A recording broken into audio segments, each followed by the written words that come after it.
Hello students, बेटा आज हम पढ़ेंगे सीक्वेंसेस एंड सीरीज जो कि आपका BA BSc second semester 4th का मैथ है।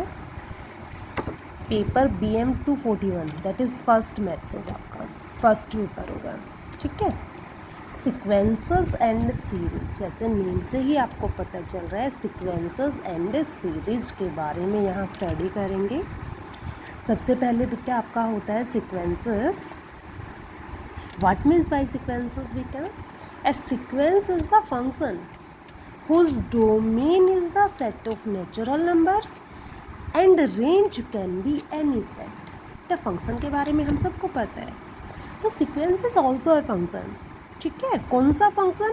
जिसके डोमेन कौन एक नेचुरल नंबर है और रेंज कोई भी सेट हो सकता है, इज कॉल्ड सीक्वेंस। ठीक है, सीक्वेंस बेटा दूसरा अपने पास होता है रियल सीक्वेंस। वो थी सीक्वेंस, अब है रियल सीक्वेंस। रियल सीक्वेंस कैसे होगी?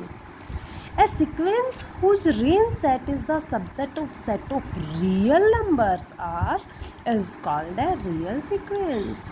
बेटा वो सीक्वेंस, अगर वो सीक्वेंस है तो उसकी डोमेन कौन होगी? Natural number. ठीक है, बात आती है रेंज पे, है ना। तो कहता है कि a sequence whose range set is the subset of real numbers. Okay, मतलब जिसकी रेंज रियल होगी उसको हम कहेंगे real sequence. Okay, in our syllabus we shall study about only real sequence. बेटा generally sequence is denoted by this, इस type से denote करेंगे हम। ठीक है, दैट इज सीक्वेंस होगी क्या? सीक्वेंस मीन्स an, अगर आपके पास सीक्वेंस है that is an is the function. ठीक है, कौन सा? जिसके डोमेन नेचुरल नंबर है, that is natural number two real number. Okay, अब जैसे for example if an is equal 1/n, अगर an 1/n है तो सीक्वेंस कौन बनेगी? सीक्वेंस इज डिफाइंड एज, बेटा n कौन? an है अपने पास, है ना। n कहाँ से आ रहा है? डोमेन से। डोमेन कौन है? नेचुरल नंबर, है ना। तो 1/1 हम नेचुरल नंबर पुट करेंगे, अपने पास रेंज निकल के आती रहेगी, है ना। तो रेंज कौन आने वाली है बेटा? पहले 1/1 दैट इज़ 1, 1/2, 1/3, 1/4 ऐसा। ओके, सेकेंड एग्जाम्पल जैसे हमने लिया कि an is equal n factorial, है ना। तो सीक्वेंस क्या होगी? 1 factorial, 2 factorial, 3 factorial, 4 factorial, 5 factorial as so on. This is the sequence, है ना। मीन्स रेंज सेट मुझे कौन मिला? 1 का factorial 1, factorial 2 that is 2, 3 factorial that is 6, 4 factorial that is 24, 120 that is 5 factorial as so on. Okay, third example हमने लिया कि if an is equal 1/3n+1, तो सीक्वेंस कौन बनी बेटा? n नेचुरल नंबर है बेटा, है ना। तो 1/1 नेचुरल नंबर रिप्लेस करेंगे तो 1/3 into 1 + 1 that is 3 + 1 that is 1/4। n is equal 2 replace करेंगे तो 1/7, 3 रिप्लेस करेंगे 1/10, 4 रिप्लेस करेंगे 1/13 एज ऑन चलता रहेगा एट्सेट्रा। बेटा ऑल आर सीक्वेंसेस। जैसा कि बेटा मैंने जिक्र तो किया है range of A sequence. Range कौन होगी सीक्वेंस की? बेटा सीक्वेंस में मीन्स फंक्शन में, देखो फंक्शन की रेंज कौन होती थी? फंक्शन में जब डोमेन की वैल्यूज़ रिप्लेस करते थे जो रिजल्ट आता था वो रेंज में जाता था, है ना। तो यहाँ भी तो सीक्वेंस एक फंक्शन है। तो an में डोमेन से, डोमेन बोले तो नेचुरल नंबर से नेचुरल नंबर पुट करेंगे और जो निकल के आएगी वो अपनी रेंज निकल के आएगी, है ना। तो the set of all terms distinct होनी चाहिए बेटा of A sequence an is called the range of the sequence.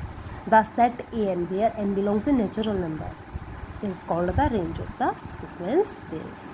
Okay, जैसे कि for example if an is equal -1 n, तो बेटा an सीक्वेंस कैसे बनेगी? n की जगह 1 रिप्लेस करेंगे -1 आ गया, 2 रिप्लेस करेंगे 1 आ गया, 3 करेंगे -1, 4 करेंगे फिर 1, that is -1 1 -1 -1 -1 -1 1 as so on sequence चलती रहेगी।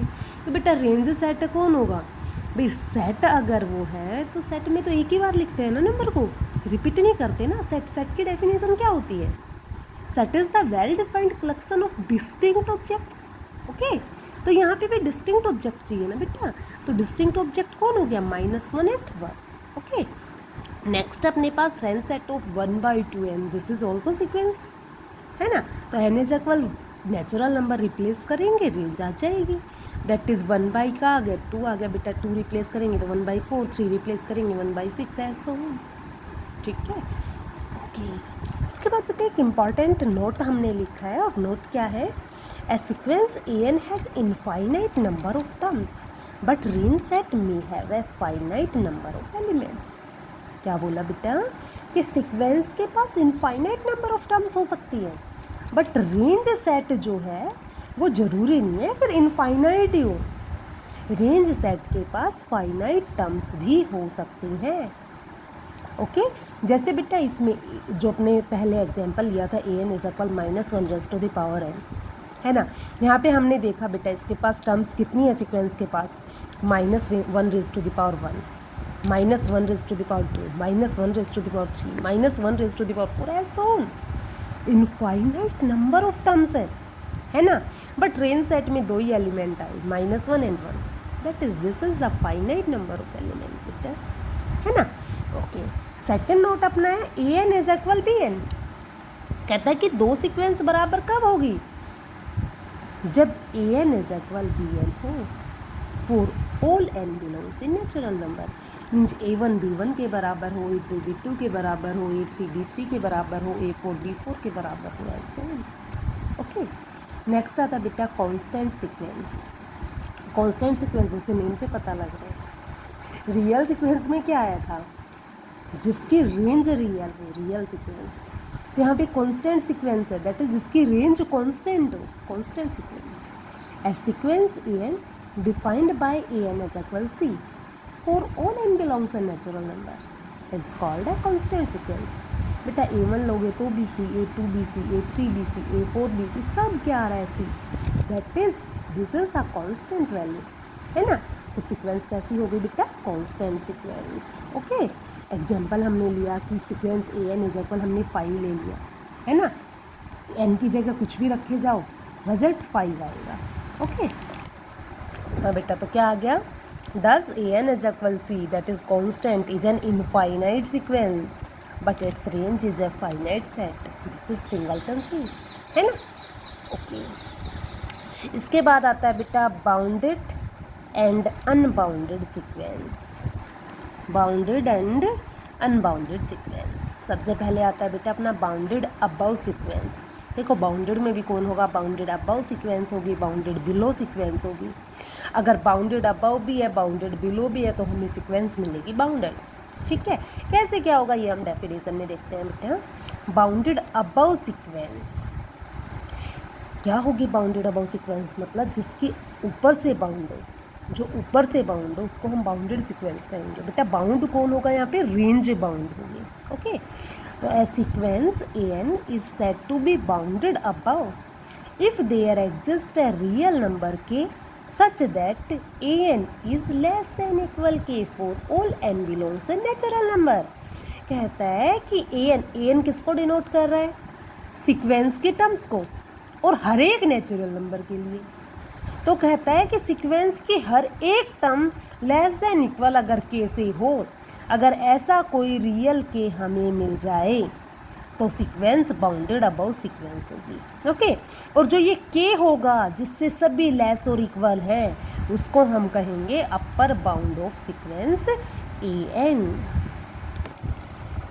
जैसे हम एग्जाम्पल ले सकते हैं कि sequence a n is equal अगर 1/n है, तो अपनी ए एन सीक्वेंस कौन आई थी बेटा, हमने पीछे पढ़ा था 1, 1/2, 1/3 ऐसो ऑन, यही थी ना बेटा, है ना। तो इसका मतलब यहाँ पे मैंने देखा कि 1 से सारे एलिमेंट लेस हैं और 1 1 के बराबर है, भाई 1 भी तो इसी का एलिमेंट है an का, है ना। तो 1 से सारे an लेस देन और इक्वल है, that is 1 is the upper bound which is belongs in real number, है ना। तो 1 is the upper bound and जो अपनी सीक्वेंस है वो सीक्वेंस कैसी है, bounded above sequence. Okay, next आपके पास आता है बेटा बाउंडेड बिलो सीक्वेंस। सेम है, जैसे अबव की बात है वैसे बिलो की बात कर लेंगे। अबव में मतलब बड़ा मिला, दैट इज सीक्वेंस के सारे एलिमेंट उससे लेस हुए। बिलो में बेटा छोटा मिलेगा, दैट इज सीक्वेंस के सारे एलिमेंट उससे बड़े होंगे, है ना। तो a sequence a n is said to be bounded below if there exist a real number k such that a n is greater than equal k for all natural number. तो here k जो ये small के मैंने लिया इसको हम कहेंगे lower bound, ठीक है। वही सेम एग्जाम्पल, अगर मैं यही एग्जाम्पल की बात करूँ तो 1, 1/2, 1/3 ऐसो ऑन चलता रहेगा। इन लास्ट बेटा 1/∞ टाइप से बनेगा, और 1/∞ तो 0 होता है ना। मतलब 0 के बाद नेगेटिव तो आने वाला नहीं है किसी भी तरह से, बिकॉज n को हम नेचुरल नंबर रिप्लेस कर रहे हैं, मीन्स नेगेटिव तो आएगा नहीं। मीन 0 से छोटा कोई एलिमेंट इसके पास आने वाला नहीं है। इसका मतलब अगर ऊपर वाला ही एग्जाम्पल लिया जाए तो सारे an ग्रेटर देन इक्वल है 0 से, that is 0 is the lower bound, okay. इसके बाद आती है बेटा बाउंडेड सीक्वेंस। जैसे कि मैं पहले ही बोल चुकी थी, जो सीक्वेंस बाउंडेड अबव भी होगी बिलो भी होगी उसको हम कहेंगे बाउंडेड सीक्वेंस। और अबव बिलो के लिए क्या चाहिए बेटा, बाउंडेड अबव के लिए ऐसा के चाहिए जिससे सारे A N less than equal के हो। बाउंडेड बिलो के लिए ऐसा स्मॉल के चाहिए जिसके लिए सारे A N greater than equal के हो, है ना। तो वही सब हमने लिख दिया। A sequence a n is said to be bounded if there exist real number small k and capital k such that a n lies between both case for all n belongs in n, okay. Means बेटा हमें क्या मिला, bounded sequence कौन होगी, जो bounded above भी हो as well as bounded below भी हो, ओके। इसके बाद आता है बेटा अपने पास अनबाउंडेड अबव सीक्वेंस। बाउंडेड से जस्ट अपोजिट अनबाउंडेड, है ना। तो अनबाउंडेड अबव सीक्वेंस क्या होगी, जिसके लिए बाउंड ना मिले। बाउंडेड कौन थे, जिसके लिए बाउंड मिल जाए। अनबाउंडेड कौन होगी, जिसके लिए बाउंड ना मिले, है ना। तो a sequence a n is said to be unbounded above if for every real number k, और के कितना ही बड़ा लो, however large it may be, there exist m belongs in N such that a m is greater than k. अच्छा बेटा उसमें क्या बोला था हमने, उसमें हमने क्या बोला था कि अगर बाउंडेड अबव होगा तो कोई ऐसा के मिलेगा जो सबसे क्या होगा, सारे ए एन से ग्रेटर देन इक्वल होगा, ऐसा बोला था। मतलब के एक बाउंड मिल गई थी। यहाँ पे कहता है कि कितना ही बड़ा के ले लो, ऐसा कोई के नहीं मिलेगा जो बड़ा हो। मतलब कोई ना कोई एम ऐसा नेचुरल नंबर निकल के आ जाएगा जो ए एम बड़ा बन जाए के से, के को ग्रेटर देन होना था, है ना।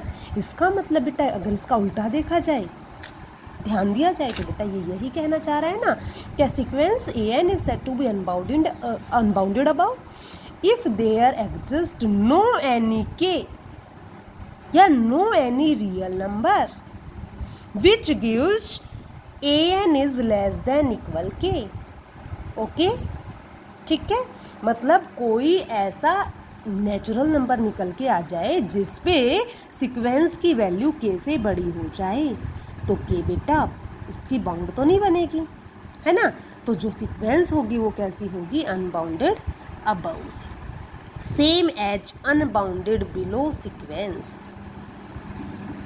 कहता है कि ए सीक्वेंस बेटा उल्टा वही सेम बात रहेगी। A sequence a n is said to be unbounded below if for every real number k there exist any, वही एम की बजाय मैंने पी लिख दिया बेटा, p belongs in natural number such that a p is less than equal k. अच्छा bounded below के लिए क्या था, बाउंडेड बिलो के लिए अपने पास था बेटा कि हमें कोई ऐसा स्मॉल के मिल जाएगा जो सब भी ए एन से लेस होगा, मतलब ए एन जो है वो ग्रेटर देन इक्वल होंगे के से। अब अनबाउंडेड की बात कर रहे हैं तो इसका मतलब ऐसा कोई के मिलेगा नहीं, है ना। तो नहीं मिलेगा का बात वही हो गई, इन्होंने लिखा कि कोई ऐसा नेचुरल नंबर ज़रूर मिल जाएगा जो सीक्वेंस की वैल्यू के से लेस दे देगा। इसका मतलब के लोअर बाउंड नहीं होगी, नहीं होगी तो वो अनबाउंडेड बिलो होगी। फॉर एग्जाम्पल अनबाउंडेड अबव का अगर हम एग्जाम्पल लें तो अगर मैं sequence a n is equal n ही ले दूँ, है ना, तो एन लेने का मतलब बेटा ए एन सीक्वेंस जो है वो कौन आने वाली है, 1 2 3 एस सो ऑन। ऐसा कौन सा के मिल रहा है जिससे सारे एलिमेंट लेस हो जाएं? ऐसा दुनिया में कोई के नहीं है ना। That is this is the unbounded above sequence. अगर इसकी मैं बात करूँ बेटा अनबाउंडेड भी लो तो जस्ट अपोजिट होता है, और कहीं ज़्यादा दिमाग ना लगाऊं तो माइनस एन ही ले लो। मीन्स मेरे पास जो ए एन सीक्वेंस बनेगी वो क्या बनने वाली है, -1 -2 -3 ऐसा ऑन, मतलब घटता हुआ जा रहा है ना। तो कोई भी ऐसा स्मॉल के नहीं मिल रहा जिससे सारे एलिमेंट बड़े हों, दैट इज इसके लिए लोअर बाउंड नहीं मिल रही, that is unbounded below sequence है। ओके, नेक्स्ट आपके पास आता है बेटा अनबाउंडेड सीक्वेंस। अगर बेटा दोनों बाउंडेड होती तो वो बाउंडेड अबव भी होती, बाउंडेड बिलो भी होती तो वो बाउंडेड बन जाती, है ना। तो अनबाउंडेड है इसका मतलब दोनों में से एक तो नहीं होगी। तो a sequence a n is said to be unbounded if it is either unbounded above और अनबाउंडेड बिलो और बोथ। ठीक है, तीनों में से या तो अनबाउंडेड अबव हो या बिलो हो या फिर दोनों, तो सीक्वेंस कैसी होगी, अनबाउंडेड सीक्वेंस। ओके, इसके बाद अपने पास आता है बेटा लीस्ट अपर बाउंड। क्या होगा, ए रियल नंबर, देखो लीस्ट अपर बाउंड मतलब वो अपर बाउंड तो होगी बट लीस्ट सबसे छोटी, अपर बाउंड्स में सबसे छोटी क्या होगी बेटा अपनी लीस्ट अपर बाउंड, है ना। कैसे होगी, क्या a real number u is called the upper least upper bound. Least upper bound को शॉर्ट फॉर्म में हम कहेंगे L U B of the sequence a n if, पहली बात वो क्या होगी अपर बाउंड, और अपर बाउंड होने के लिए मतलब सीक्वेंस के हर एक एलिमेंट उस बाउंड से लेस देन इक्वल होंगे, that is a n is less than equal u for all n belongs in natural number. सभी के लिए होगी बेटा बात, अपर बाउंड तभी बनेगी जब for all natural number a n is less than equal u होगा। ठीक है, दूसरा कहता है कि for each epsilon greater than 0, अगर कोई एप्साइलन ग्रेटर देन 0 हमें मिले, और एप्साइलन कौन होता है बेटा अपना, हाउएवर स्मॉल। ठीक है, जितना छोटा पॉसिबल हम ले सकते हैं। क्या हो, there exist some positive integer m such that कि a m greater than u minus epsilon. इसका मतलब क्या हुआ बेटा कि जो u है वो अपने आप में अपर बाउंड है और उसे लीस्ट अपर बाउंड कह रहे हैं। इसका मतलब वो अपने आप में सबसे छोटी है, सबसे छोटी है। इसका मतलब कहता है कि इससे छोटी कोई इसकी अपर बाउंड नहीं होनी चाहिए, अपर बाउंड नहीं होनी चाहिए। इसका मतलब इससे छोटी नहीं होनी चाहिए, मतलब इसमें से जरा सा एप्साइलन भी घटा दूँ ना तो वो किसी ना किसी ए एन से बड़ा बन जाना चाहिए, है ना। मतलब ये अपने आप में सबसे छोटा है, इसमें से कुछ घटा के नहीं लिख सकती, मैं बाउंड नहीं बना सकती। तो ए एम जो है वो ग्रेटर देन हो गया यू माइनस एप्सिलॉन से। ओके, दूसरा कहता है greatest lower bound. A real number L is called the greatest lower bound, जिसे हम जी एल भी कहेंगे, of the sequence a n if. First कहता है लोअर बाउंड तो होगी बेटा जब वो जी एल भी है तो, है ना। तो पहली बात तो लोअर बाउंड, और लोअर बाउंड होने के लिए क्या होगा बेटा, सीक्वेंस के हर एक एलिमेंट ग्रेटर देन इक्वल होंगे उससे, है ना। तो a n is greater than equal l for all n belongs in natural number.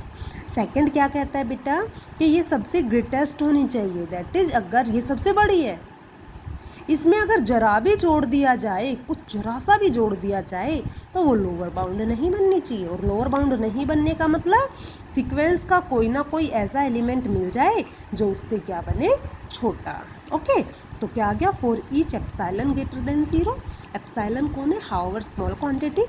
तो there exist some P belongs in N such that कि जैसे ही मैं यू में यू नहीं बेटा एल, सॉरी, जैसे ही मैं एल में एप्सिलॉन ऐड करूं तो वो किसी ना किसी सीक्वेंस के किसी ना किसी टर्म से बड़ा बन जाए, that is A P is less than L plus epsilon. मतलब ए पी जो है वो बेचारा छोटा रह गया इससे, दैट इज ये तो लोअर बाउंड ही नहीं बची, है ना। तो जी एल बी कौन होगा, पहली बात वो लोअर बाउंड होगी, हर एक नेचुरल नंबर के लिए सीक्वेंस के सारे टर्म्स एन से ग्रेटर देन इक्वल होगी। दूसरा, अगर कोई एल में एप्सिलॉन ऐड भी कर दूँ तो वो ऐड करने के बाद लोअर बाउंड नहीं बननी चाहिए, दैट इज़ वो किसी ना किसी सीक्वेंस के किसी ना किसी एलिमेंट से जस्ट बड़ा हो जाए। Okay, this is our greatest lower bound. बेटा आज के लिए इतना ही। Okay, thank you.